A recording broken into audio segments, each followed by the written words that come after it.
बहुत समय पहले की बात है। टुनटुनी चिड़िया अपनी पति की मौत के बाद अपने छोटे छोटे बच्चों के साथ पास वाले जंगल में जाकर एक घोंसला बनाकर उसमें रहने लगी। एक दिन उस जंगल में रहने वाला मिट्टू तोता टुनटुनी के पास आता है और उससे कहता है, चिड़िया बहन, आपने तो इस जंगल में अपना घोंसला बना लिया, लेकिन आपके बच्चे तो बहुत छोटे हैं। आपको पता है इस जंगल में बाज का आतंक है। जब भी बाज यहाँ आता है पक्षियों के छोटे छोटे बच्चों को उठाकर भाग जाता है। वैसे भी आपका घर तो बहुत कमजोर है, मेरी मानो तो अपना एक मजबूत घर बना लो। तब तक आप लोग कमेंट में बताएं 38 डिवाइडेड बाय 5 कितने होते हैं। अच्छा किया तोते भैया जो आपने मुझे बता दिया। मैं तो पहले से इस जंगल में नहीं आई हूँ, मुझे यहाँ के बारे में कुछ खास पता नहीं है। मैं अभी से ही अपना मजबूत घर बनाने में लग जाती हूँ। तोता भैया मैं लकड़ियाँ लेने जा रही हूँ, जब तक आप मेरे बच्चों का ध्यान रखना, मैं जल्दी आ जाऊंगी। इतना कहकर टुनटुनी चिड़िया लकड़ियाँ चुनने चली जाती है। बहुत ढूंढने पर उसे कुछ सूखी लकड़ियाँ मिल जाती हैं। इतनी लकड़ियाँ तो काफी हैं, इससे मैं अपना मजबूत घर बना लूंगी। अब इसे लेकर घर चलती हूँ। बच्चे भी अकेले हैं, मुझे ज्यादा देर उन्हें अकेला नहीं छोड़ना चाहिए। जैसे ही टुनटुनी चिड़िया लकड़ियों को उठाने लगी तभी दुष्ट कौवा वहाँ आ जाता है। ओए चिड़िया रुक, ये लकड़ियाँ मेरी हैं, मैं इन्हें ले जाऊंगा। भैया कौन है? मैंने बड़ी मुश्किल से लकड़ियों को जमा किया है, इन्हें मैं आपको नहीं दे सकती। इससे मैं अपने बच्चों के लिए मजबूत घर बनाऊंगी।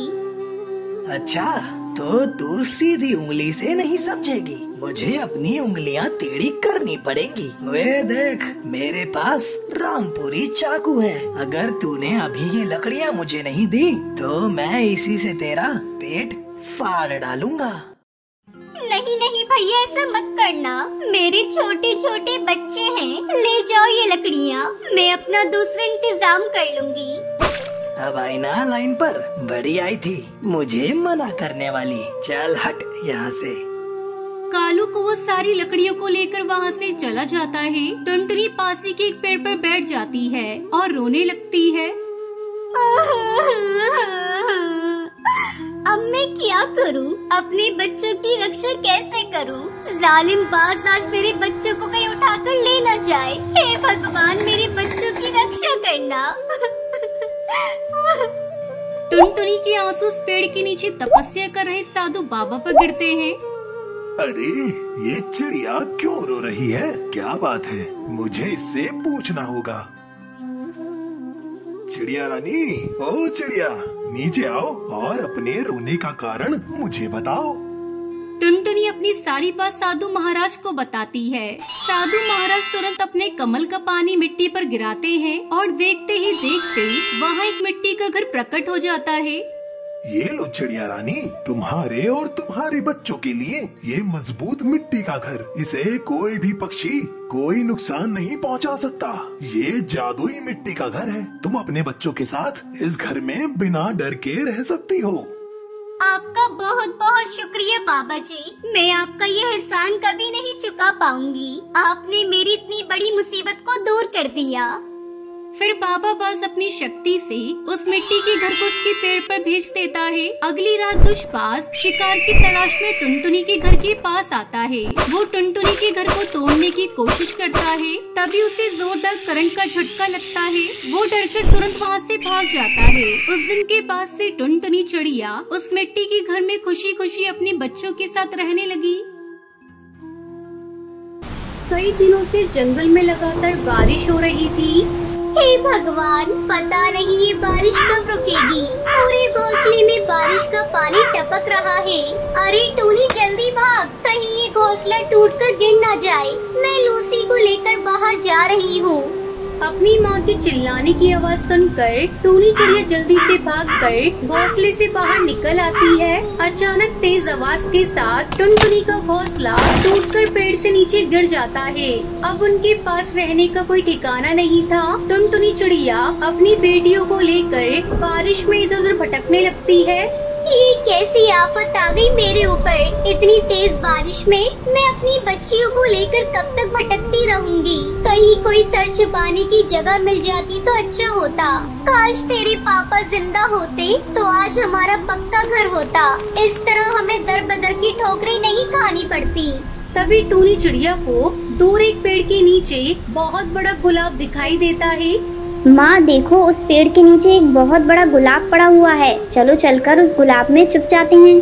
टुनटुनी चिड़िया अपनी बेटियों के साथ उस पेड़ की तरफ जाती है। अरे ये तो गुलाब का फूल लग रहा है। इसमें दरवाजा और खिड़कियाँ भी है। टुनटुनी चिड़िया जल्दी जल्दी उस गुलाब के अंदर अपनी बेटियों के साथ चली जाती है। अरे टूनी, ऐसा लग रहा है जैसे इस घर में पहले से कोई रह रहा हो। कोई बात नहीं माँ, चाहे इस घर में कोई भी रहे, अब इस घर को छोड़कर हम लोग कहीं नहीं जाएंगे। तभी टुनटुनी की छोटी बेटी लूसी भोजन मांगने लगती है। माँ मुझे भूख लगी है, मुझे कुछ खाने को दो। लूसी तू पागल हो गई है क्या? इस बारिश में माँ भोजन लेने कहाँ जाएंगी? चुपचाप सोने की कोशिश कर। टूनी दीदी मुझे नींद आ रही है, भूख से पेट में दर्द हो रहा है। माँ मुझे भूख लगी है, कुछ दो खाने को। चुप हो जा कमबख्त, मेरा दिमाग मत खा। वैसे भी इस बारिश में जान बचाना मुश्किल हो रहा है और तुझे खाने की पड़ी है। टूनी, इसे थोड़ा पानी पिला दे और फिर तुम दोनों बहनें सो जाओ। टूनी चिड़िया अपनी बहन को पानी पिलाती है और फिर दोनों बहनें सो जाती हैं। चलो, मेरी दोनों बच्चियाँ तो सो गयी, लेकिन मैं नहीं सो सकती। मुझे रात भर जागकर इनकी रखवाली करनी होगी। इतनी बारिश में कहीं कोई जहरीला जीव जंतु इस घर के अंदर ना आ जाए। रात भर टुनटुनी चिड़िया जागकर अपनी बेटियों की रखवाली करती है। सुबह होने पर टुनटुनी चिड़िया को उस गुलाब में रहने वाले कालू कौवे की आवाज सुनाई देती है। कौन है रे मेरे इस घर के अंदर? जल्दी दरवाजा खोल, मैं बाहर बारिश में भीग रहा हूँ। टुनटुनी चिड़िया दरवाजा खोलती है। ए चिड़िया, ये मेरा घर है, निकल मेरे घर से। नहीं निकलूंगी, जाओ जो करना ही कर लो। जब मैं इस घर में आई तो ये घर खाली पड़ा था। मैं कल भोजन लेने गया था और तेज बारिश होने लगी, इसीलिए मैं नहीं आ पाया। चलो अब जल्दी निकलो यहाँ से। अंकल, हम लोगों को यहाँ से मत निकालिए। हम लोग कहाँ जाएंगे? बारिश में हमारा घोंसला टूट गया है। मूर्ख चिड़िया, तुझे एक बार में समझ नहीं आता? मैं बोल रहा हूँ ना, ये मेरा घर है और मैं यहाँ किसी को रहने नहीं दे सकता। कालू भैया, मैं आपसे विनती करती हूँ, मुझे और मेरी बेटियों को इस घर से बाहर मत निकालिए। जैसे ही बारिश रुकेगी हम लोग यहाँ से चले जाएंगे। थोड़ी देर बाद बारिश रुक जाती है और टुनटुनी चिड़िया अपनी बेटियों को लेकर जाने लगती है। तभी कालू कौवा टुनटुनी चिड़िया से कहता है, तुम्हें कहीं जाने की जरूरत नहीं। तुम्हारा भाई इतना निर्दयी नहीं है जो तुम लोगों को इस घर से बाहर निकाल दे। अब से हम लोग साथ साथ रहेंगे। ये लो, मैं कुछ भोजन लेकर आया हूँ, खुद भी खा लो और बेटियों को भी खिला दो। कालू कौवा टुनटुनी चिड़िया को अपनी बहन बना लेता है और फिर सभी उस गुलाब के घर में खुशी खुशी रहने लगते हैं। हिमाचल के एक छोटे से जंगल में कालू कौवा अपनी माँ सुंदरी कौवी के साथ रहता था। कुछ दिनों पहले उसकी शादी शहर की एक चिड़िया टुनटुनी से होती है। शादी से पहले टुनटुनी चिड़िया ने अपने पति और ससुराल को लेकर कई सपने देखे थे, पर ससुराल आते ही टुनटुनी चिड़िया के सारे सपने बिखर गए। शादी के अगले ही दिन टुनटुनी चिड़िया की सास उसके पास आती है। बहू, आज तुम्हारी पहली रसोई है, जा जाकर किचन में कुछ मीठा बना ले। तब तक मैं और कालू तैयार होकर आते हैं। टुनटुनी चिड़िया किचन में जाती है। अरे ये क्या? यहाँ तो मिट्टी का चूल्हा है, गैस स्टोव तो है ही नहीं। मुझे तो मिट्टी के चूल्हे पर भोजन बनाना आता ही नहीं। ओ माँ जी, जल्दी यहाँ आइए। क्या हुआ बहू, तूने इतनी जल्दी मीठा बना लिया? नहीं माँ जी, अभी कहाँ कुछ बनाया है। तो फिर चिल्ला क्यों रही हो? वो माँ जी, यहाँ गैस का चूल्हा तो है ही नहीं, मिट्टी का चूल्हा है। तो क्या हुआ बहू, हमारे घर इसी चूल्हे पर भोजन बनता है। तू इसे जला और जल्दी से कुछ मीठा बना ले। लेकिन माँ जी, मुझसे इस मिट्टी के चूल्हे पर कुछ भी नहीं बनने वाला। ऐसा करिए, आप एक गैस का चूल्हा खरीद कर मंगवा दीजिए, फिर मैं उस पर रसगुल्ले बना दूंगी। देखो बहू, ये गांव है, यहाँ सभी के घरों में मिट्टी के चूल्हे पर ही भोजन बनता है। अब मैं तेरे लिए नियम तो नहीं बदल सकती। किसी तरह टुनटुनी चिड़िया मिट्टी के चूल्हे पर रसगुल्ले बनाती है। ये लीजिए माँ जी, मैंने रसगुल्ले बना लिए, खाकर बताइए ये कैसे बने हैं, फिर मैं कालू जी को भी देख कर आऊँ। सुंदरी कौवी रसगुल्ले को खाने लगती है। बहू, रसगुल्ले तो बहुत ही स्वादिष्ट बने हैं, लेकिन तूने पहली बार मिट्टी के चूल्हे पर बनाया है ना, इसलिए तुझे परेशानी हुई है। धीरे धीरे टुनटुनी मिट्टी के चूल्हे पर भोजन बनाना सीख जाती है। इस तरह कुछ दिन गुजर जाते हैं। एक दिन सुंदरी कौवी मिट्टी से चूल्हे बना रही थी। टुनटुनी बहू, आ मैं तुझे मिट्टी के चूल्हे बनाना सिखाती हूँ। टुनटुनी चिड़िया अपनी सास से मिट्टी के चूल्हे बनाना सीखने लगती है। माँ जी, आप तो मिट्टी के बहुत सुंदर चूल्हे बनाती है। आपको पता है हमारे शहर में मिट्टी के चूल्हे बेचने दूर दूर गांव से पक्षी आते हैं। कुछ ही दिनों में त्योहारों का मौसम शुरू होने वाला है और घर घर में से मिट्टी के चूल्हे पर प्रसाद बनाकर पक्षी अपनी अपनी देवता को चढ़ाते हैं। मैं सोच रही हूँ माँ जी, क्यों न इस बार हम लोग भी मिट्टी का चूल्हा बनाकर शहर के जंगल में बेचें। वैसे भी पूरा दिन हम घर में खाली बैठे रहते हैं। बहू, तेरी बात में तो दम है। अगर हमें ऊपरी कमाई हो जाती है तो घर चलाने में कालू की भी मदद हो जाएगी। फिर दोनों सास बहू मिलकर मिट्टी के बहुत सारे सुंदर सुंदर चूल्हे बनाती हैं और उन्हें अच्छी तरह से धूप में सुखाकर शहर के जंगल में बेचने के लिए ले जाती हैं। चूल्हे ले लो चूल्हे, मिट्टी के सुंदर टिकाऊ चूल्हे, चूल्हे ले लो चूल्हे। तभी टूनी चिड़िया उनके पास आती है। बहन, एक कितने में दे रही हो? अगर तुम्हारे दाम सही हुए तो मैं तुमसे 2 चूल्हे खरीदूंगी। वैसे यहाँ सभी पक्षी 100 रुपए में चूल्हा बेच रहे हैं, लेकिन मैं आपको 100 रुपए में 2 चूल्हे दे दूंगी। ठीक है, मुझे 2 चूल्हे दे दो। इस तरह टुनटुनी चिड़िया और सुंदरी कौवी के बनाए हुए मिट्टी के चूल्हे कुछ ही घंटों में सारे बिक जाते हैं। देखा माँ जी, हमारे बनाए हुए मिट्टी के चूल्हे सबसे पहले बिक गए। लेकिन बहू, हमने चूल्हे के दाम बहुत कम रखे हैं। कोई बात नहीं माँ जी, जैसे जैसे हमारे ग्राहक बढ़ेंगे वैसे वैसे हम चूल्हे के दाम थोड़े थोड़े बढ़ा देंगे। ये सब तेरी वजह से हुआ है बहू। अब जल्दी घर चल, हमें कल बेचने के लिए मिट्टी के चूल्हे भी बनाने हैं। फिर दोनों सास बहू घर जाती है और मिट्टी के चूल्हे बनाने में लग जाती हैं। इस तरह मिट्टी के चूल्हे बेचकर दोनों सास बहू बहुत खुश होती हैं और खुशी खुशी रहने लगती हैं। तो ये थी आज की कहानी। आज का सवाल ये है, टुनटुनी अपनी सास को क्या बनाकर खिलाती है? अगर आपको पता है तो कमेंट करके जरूर बताएं। वीडियो अच्छी लगी हो तो इस वीडियो को लाइक और शेयर करना ना भूलें। कड़कनाथ सेठ का जंगल में अच्छा कारोबार था। उसके घर में रुपए पैसे धन दौलत की कोई कमी नहीं थी। कड़कनाथ सेठ आजकल अपने इकलौते बेटे कालू कौवे के लिए एक सुंदर सी चिड़िया ढूंढ रहा था। एक दिन कड़कनाथ सेठ के दरवाजे पर दस्तक होती है। दरवाजा खोलने पर कड़कनाथ सेठ को एक सुंदर सी चिड़िया दिखाई देती है। हाँ हाँ, कहो बेटा, किससे मिलना है? अंकल जी, क्या आप कुछ देर के लिए मुझे अपने घोंसले में रुकने के लिए जगह दे सकते हैं? एक दुष्बाज मेरे पीछे पड़ा है। मेरे पिता ने एक बात से कुछ कर्ज ले रखा था। कर्ज चुकाए बिना ही मेरे पिता का देहांत हो गया है। जब से मेरे पिता की मौत हुई है तब से वो बाज मुझ पर शादी करने का दबाव बना रहा है। मैं उस दुष्ट से शादी नहीं करना चाहती हूँ। किसी तरह से अपनी जान बचाकर यहाँ पर आई हूँ। प्लीज मुझे उस बाज की गंदी नजर से बचा लीजिए।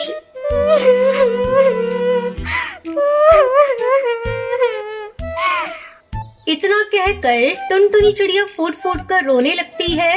सुंदर चिड़िया की आंसू देखकर कड़कनाथ सेठ को उस पर तरस आ जाता है और वो उसको अपने घर में रुकने के लिए जगह दे देता है।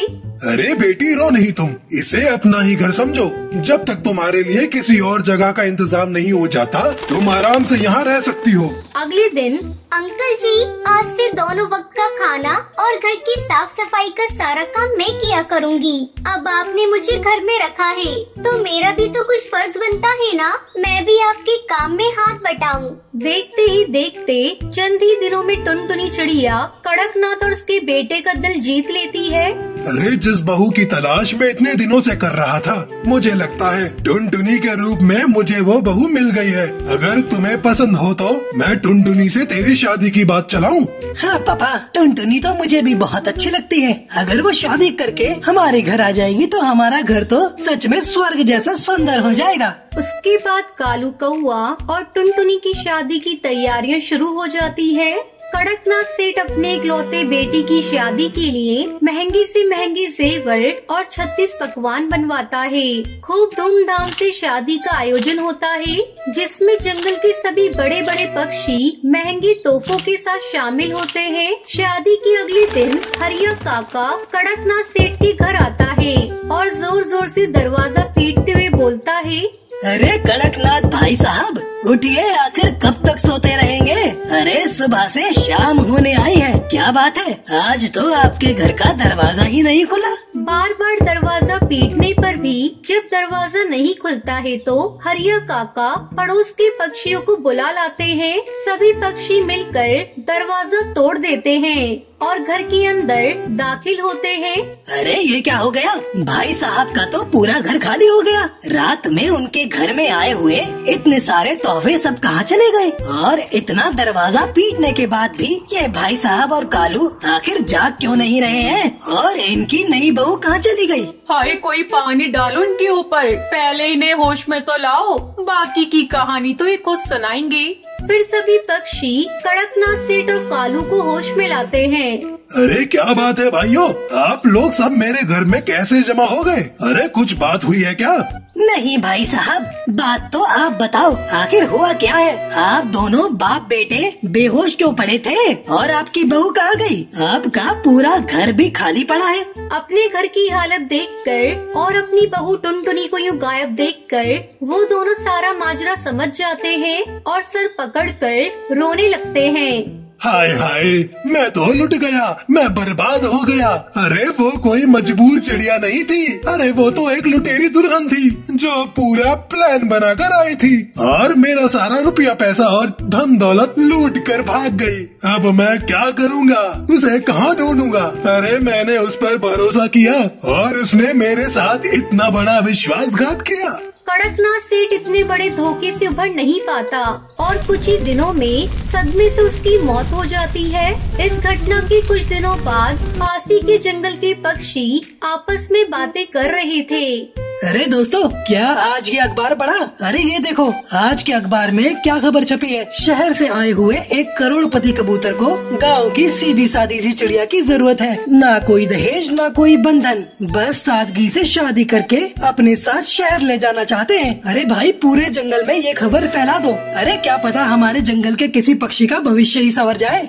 देखते ही देखते बंटी कबूतर से जंगल की सभी चिड़ियाएं मिलने आने लगती हैं। बंटी कबूतर सभी चिड़ियाओं में से सुंदर सी चिड़िया को पसंद कर लेता है, जिसका नाम टूनी होता है। शादी वाले दिन फेरों के समय बंटी कबूतर सभी पक्षियों से कहता है, पक्षियों, आज मैं बहुत ही खुश हूँ। मेरे पास धन दौलत रुपए की कोई कमी नहीं है। मैंने जीवन में बहुत रुपया कमाया है। बस एक सुंदर और सुशील जीवन साथी की जरूरत थी, जो कि टूनी से मिलने के बाद पूरी हो गई है। आज से मेरी सारी संपत्ति की आधी मालकिन मेरी पत्नी होगी। वैसे तो मेरा इस दुनिया में कोई नहीं है, लेकिन फेरों से पहले मैं चाहता हूँ कि मेरा इकलौता भाई जो अभी अभी शादी में पहुँचा है, वो पहले मेरी दुल्हन को देख ले, उसके बाद ही मैं फेरे लूंगा। उसके बाद बंटी कबूतर का भाई कालू आकर दुल्हन बनी टूनी का चेहरा देखता है। अरे मैं तो मर गई।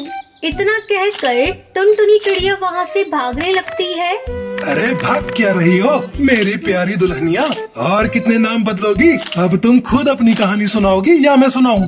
उसके बाद बंटी कबूतर सभी पक्षियों को टुनटुनी के बारे में बताता है। पक्षियों, ये जो दुल्हन टूनी है, इसका नाम कोई टूनी वूनी नहीं है। यह एक लुटेरी दुल्हन है जो अमीर और पैसे वाले पक्षियों को पहले ढूंढती है और फिर उनसे शादी करने का ढोंग रचाती है। उसके बाद शादी की रात को पूरे परिवार को बेहोशी की दवा खिलाकर सारा रुपया और पैसा लेकर वहाँ से रफू चक्कर हो जाती है। इस लुटेरी दुल्हन ने मेरे बचपन के दोस्त कालू कौए को भी ऐसे ही फंसाया था, जिसके कारण उसके पिता इस दुनिया को छोड़कर चले गए। बस तभी से मैंने इस लुटेरी दुल्हन को पकड़ने का निश्चय किया और अखबार में एक विज्ञापन निकाला। मैं जानता था कि ये जरूर मुझसे शादी करने के लिए आएगी। बस इस तरह मैंने योजना बनाई और इस लुटेरी दुल्हन को सबके सामने ले आया।